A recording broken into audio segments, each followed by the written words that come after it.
유럽 종교 개혁지들을 탐방하면서 부어주신 은혜가 너무 많이 있습니다. 독일, 체코, 프랑스, 스위스 이렇게 4개 나라들을 탐방하면서 어쩌면 15세기, 16세기로 돌아가서 타임머신 타고 그분들의 삶을 들여다보면서 많이 부끄럽기도 하고 종교 개혁을 이루어왔던 종교 개혁지가 지금은 텅텅 비어져 있는 모습들을 보면서 화려한 건물들만 남아있고 사람이 없는 모습들을 보면서 마음이 아팠어요. 들리는 거는 그 종교 개혁자들의 아픔과 결국은 그들이 복음 앞에, 말씀 앞에 순수히 돌아가서 그때 로마 시대의 종교의 타락과 온갖 그 면죄부와 상업화되어져가는 기독교에 대해서 그들이 한거했지만 결국 오늘날 여전히 그렇게 넘어져 있는 모습들을 보면서 여러 가지 마음이 들었던 것 같습니다. 근데 그걸 보면서 내 마음을 보게 되고요. 또 우리 한국 교회를 보게 되었던 것 같습니다. 영국에 이제 존 위클리프라고 있습니다. 그도 이제 순교를 당하고 그리고 100년이 지나서 15세기에 얀 후스가 있습니다. 체코의 얀 후스가 또다시 종교 개혁을 일으키는데 카톨릭 그 교회로부터 1415년 이단으로 간주가 되어서 화형을 당합니다. 결국 그는 이제 순교하게 되지만 얀 후스를 따랐던 후스파들이 있어요. 체코를 벗어나면서 이 모라비안, 그래서 진젠도르프, 그러면서 나무를 하나 베고 그렇게 삶을 살면서 그를 따르는 사람들이 하나둘 늘어나면서 결국 헤르누트라는 공동체가 생기게 되고 이 평신도들이 모여서 뭐 했냐면 오직 말씀으로 경건하게 살잖아요. 정말 유럽을 돌아다니면 성당들이 얼마나 화려한지 몰라요. 그런데 여기는 경건주의, 정말 말씀으로 돌아가서 소박하게 사는 거예요. 삶으로 살아내는 거예요. 그래서 이분들이 할 수 있었던 것은 말씀을 읽고 기도하는 거예요. 지금도 여전히 그렇게 소박한 모습들을 보게 돼요. 그러면서 기도하는 가운데 어떤 역사가 일어나냐면 성령의 역사가 나타나는 거예요. 어린 아이들이 성령 받고 일어나면서 5년이 지나서 어떤 일이 일어나면 평신도 사역자들을 선교사로 보내는 일들이 일어납니다. 그렇게 해서 그 기도회가 평신도들이 모여서 기도한 그 기도회가 100년 이상을 지속했다는 거예요.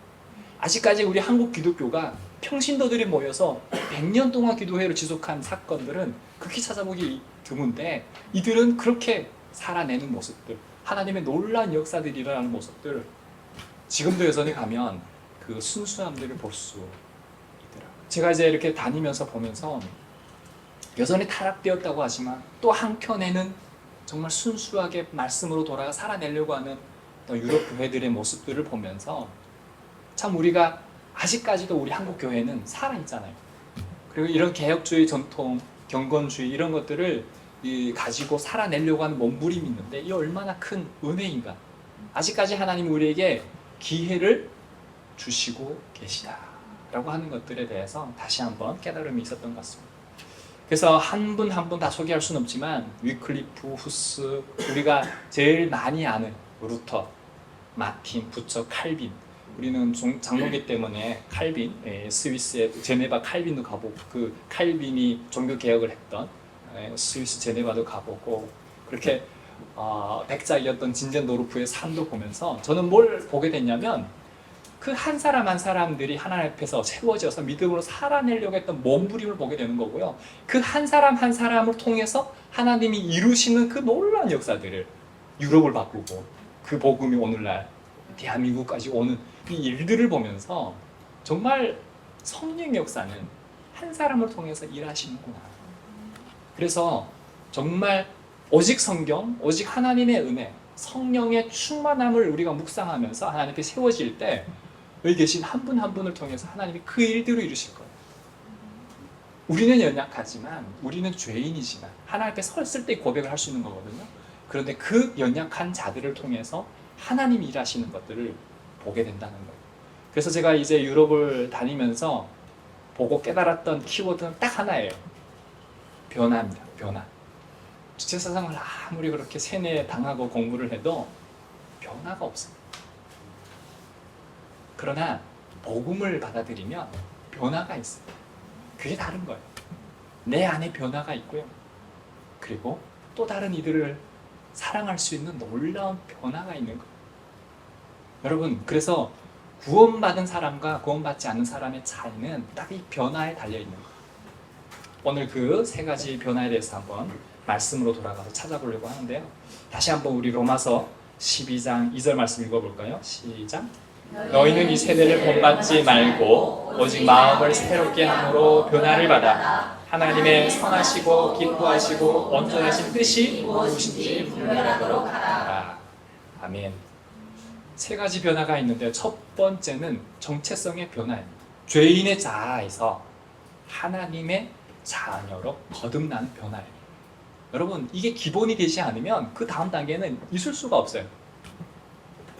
죄인의 모습으로 평생을 살아간들 결국 얼마나 불행한 사람이 되겠습니까? 그런데 내가 하나님의 자녀다라는 이 정체성이 분명한 사람은 이 땅을 살아가면서 결국 우리는 그 하나님 나라의 삶을 누릴 수 있게 되는 거예요. 에베소서 2장 1절에 3절에 이렇게 말씀합니다. 우리가 본질상 진노의 자녀였더니. 여러분, 우리가 살아가면서 이걸 인지하는 게 정말 중요해요. 내가 누구냐라고 했을 때 내가 죄인이다라고 고백할 수 있는 것은 이건 엄청난 은혜예요. 여러분, 안 믿는 사람들 만나보세요. 당신은 죄인입니까? 하면 그걸 받아들이는 사람은 없어요. 그런데 내가 하나님 앞에서 그리고 사람 앞에서 나는 죄인이다라고 하는 순간 사람이 겸손하게 돼요. 그 다음이 중요한 거예요. 여기서 끝나면 그만큼 불행한 사람은 어디 있습니까?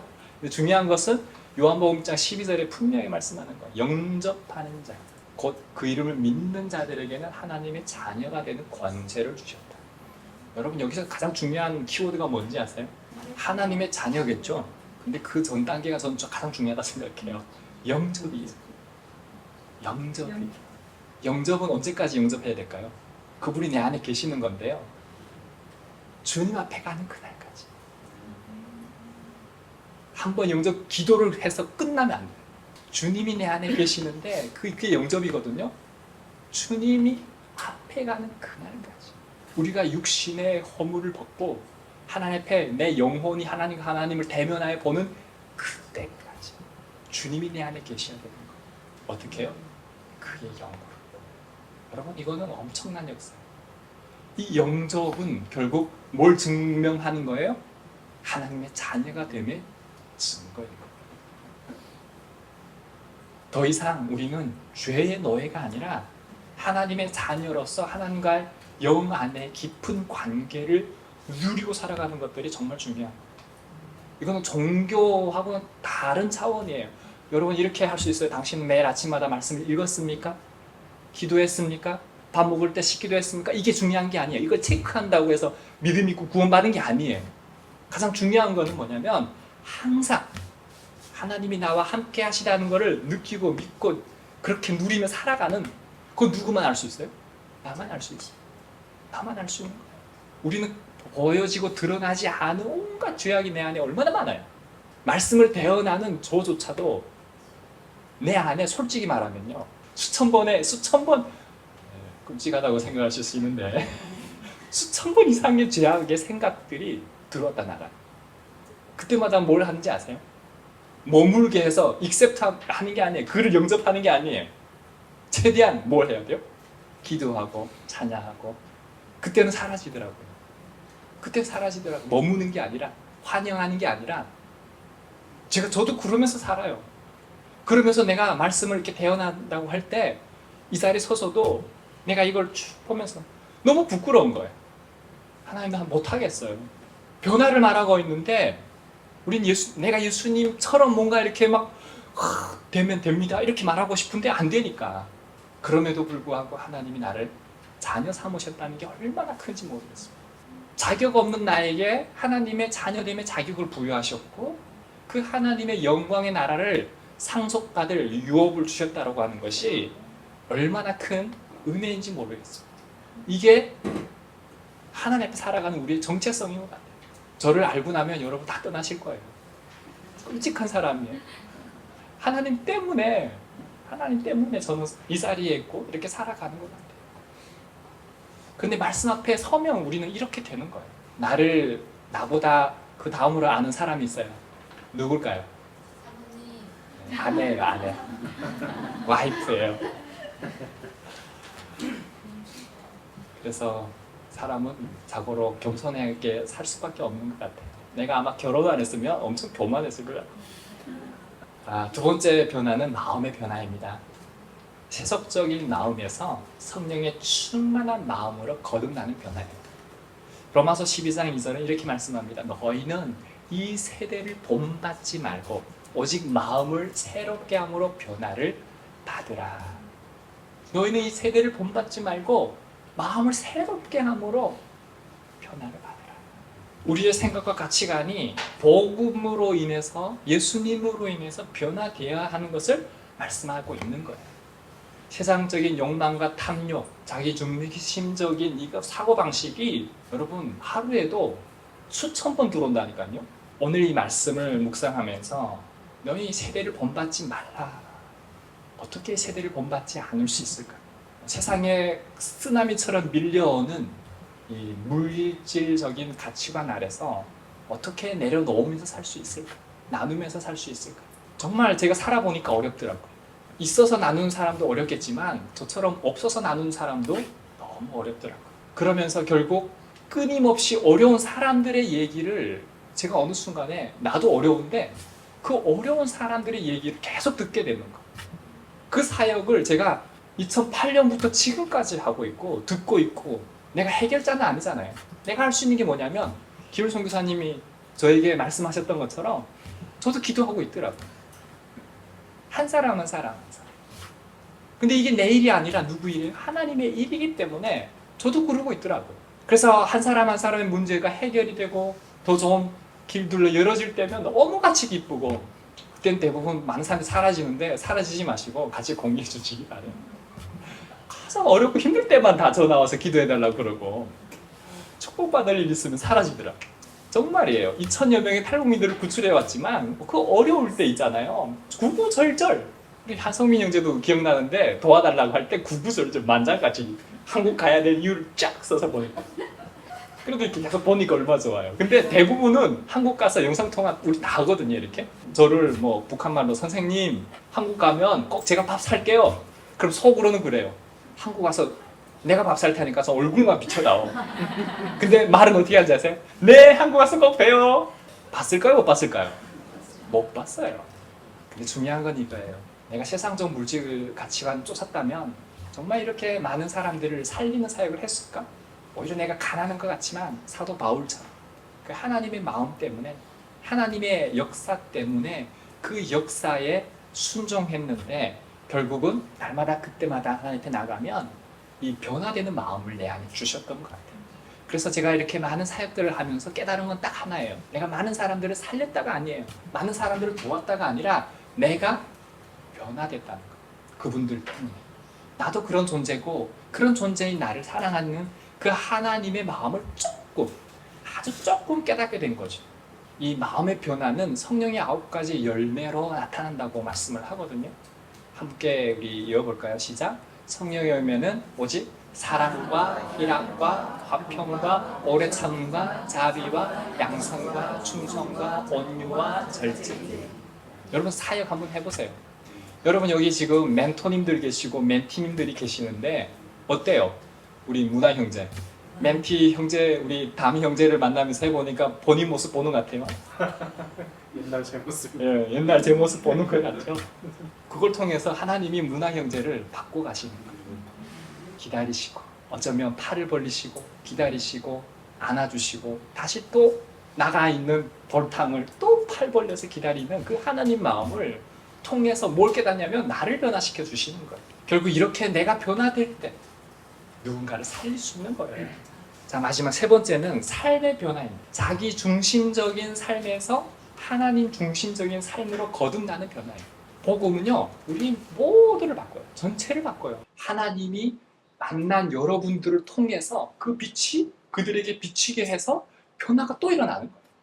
안 변화되는 것 같지만 사람은요, 다 말씀을 듣고 하나님 앞에 서면 변화되게 됐습니다. 하나님이 바꾸시기 때문에 그래요. 안 변화된 것 같고 여러분 멘토 일대를 해보면 아실 거예요. 안 바뀌는 것 같잖아요. 근데 바뀐다니까요. 하나님 바꾸게 하세요. 그래서 이렇게 가다 보면 나 자신도 안 바뀐 것 같고 막 이기적인 것 같은데 뒤를 돌아보면 과거의 나가 있고 지금의 나가 있으면 과거의 나보다 지금의 내가 많이 변화되어 있을 거예요. 여러분 이게 엄청난 변화예요. 아까 얘기했잖아요. 주체사상으로 어릴 때부터 그렇게 달달달달 외우게 해도 안 변한다고요. 이기적인 그 이기심은 안 변한다고요. 그러나 하나님은요. 성령이 우리 안에 거하시면 9가지 열매가 드러나는데 사랑, 기쁨, 오래 참음, 자비, 양석, 남을 돕는 거, 충성, 온유, 이 기다리는 것도 쉽지도 않고요. 절제는 더 힘들고 이러한 일들이 우리 안에서 일어난다니까요. 이때에 우리는 어떤 일을 더 할 수 있냐면 하나님이 세 계명을 주셨는데 하나님을 사랑하는 거고 왜 하나님 사랑해요? 하나님 우리를 먼저 사랑한 걸 깨닫기 때문에 우리가 하나님을 사랑하는 거예요. 두 번째, 이기적인 마음에서 이제는 이타적인 마음, 타자성을 갖게 되는 거예요. 왜? 그분이 내 안에 계셔서 그분이 그를 사랑하는 걸 보게 하시니까 사랑하는 거예요. 옛날에는 미워졌던 사람이 그래서 대부분 남편 저장할 때 뭐라 저장한지 아세요?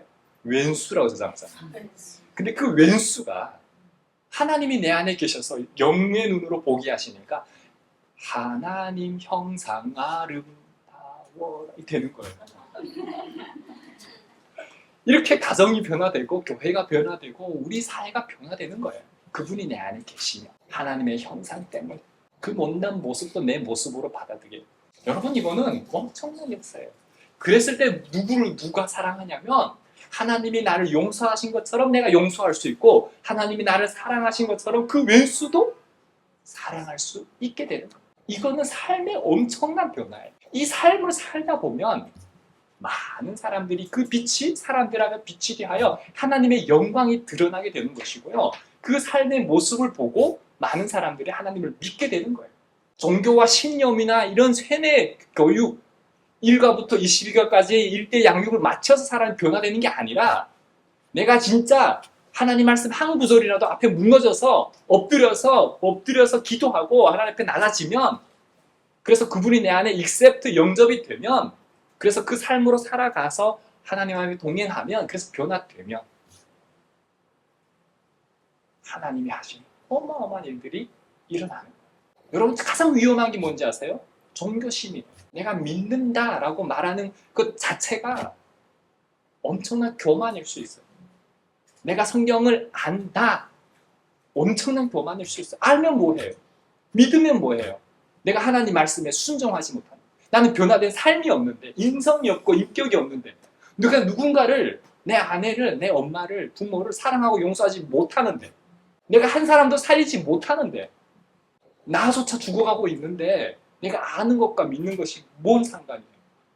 그분이 내 안에 결국 없는데 그분의 마음으로 또 다른 아픈 자들을 공감할 수가 없는데 가장 위험한 게 신학을 하고 성경을 100도 이상 읽고 모든 프로그램, 종교 관련된 프로그램을 하고 정말 하나님을 깊이 알아가고 체험되어지는 그 삶이 그래서 내 안에 변화가 일어나는 그 원동력이 될 때 그 모든 것들이 도움이 되는 것이지 그게 일어나지 않은 상태에서 그 모든 것들을 마스터해서 내가 결국 목사 그럼 뭐해요? 내 안에 예수님이 없는데 목사면 뭐하냐고요? 내가 살아있지 못합니다. 내가 그래서 누군가를 살릴 수 없는데 목사면 뭐하냐고 장로면 뭐하냐고요? 집사면 뭐하고 권사면 뭐합니까? 하나님이 내 안에 없는데 하나님이 중심이 아니에요. 복음은요 단순한 교리나 신념이 아니에요. 복음은 내 안에 역사하게 계신 예수님 믿음의 주여 온전하게 하시는 예수를 우리는 날마다 바라봐요. 그래서 하나님의 선하시고 기뻐하시고 온전하신 뜻이 무엇인지를 우리는 날마다 분별하면서 하나님 앞에 살아요. 우리가 이걸 놓치는 순간 타락되어져 가는 건물만 남아있는 그때는 그렇게 화려했을지 모르고 주님 앞에 무릎 꿇어서 하나님 앞에 나아가는 이들이 있을지 모르겠지만 오늘날도 마찬가지예요. 회칠한 무덤과 같아서 생명을 잃어가는 종교인이 될 수 있다는 거예요. 서기관과 바리새인을 말하면서 서기관 바리새인이 내가 될 수 있다는 거예요. 내가. 여러분 아니고 내가. 강 디모데가. 내가 살아있어야 또 다른 일을 살릴 수 있고요. 내가 살아있어야 아들도 살리는 거고요. 다음 세대 하는데 여러분 다음 세대 문제가 아니에요. 모든 세대가 문제예요. 모든 세대가 문제. 기성세대부터 시작해서 모든 세대가. 앞으로 우리 기독교는 많이 넘어질 거예요. 다시 오늘 이 심각성을 깨닫고 저와 여러분이 다시 말씀으로 돌아가서 오늘 하나님 우리에게 주시는 말씀처럼 너희는 이 세대를 본받지 말고. 여러분 이게 쉬운 게 아니에요. 저도 알아요. 제가 그래서 제 얘기를 한 거예요. 오직 마음을 새롭게 함으로 변화를 받아. 하나님의 선하시고 기뻐하시고 온전하신 뜻이 무엇인지 분별하도록 하라. 제 삶의 고백이기도 하고 하나님이 저에게 주시는 말씀이기도 합니다. 이 말씀이 저와 여러분에게 주시는 그 하나님의 말씀이 될 수 있기를 바랍니다.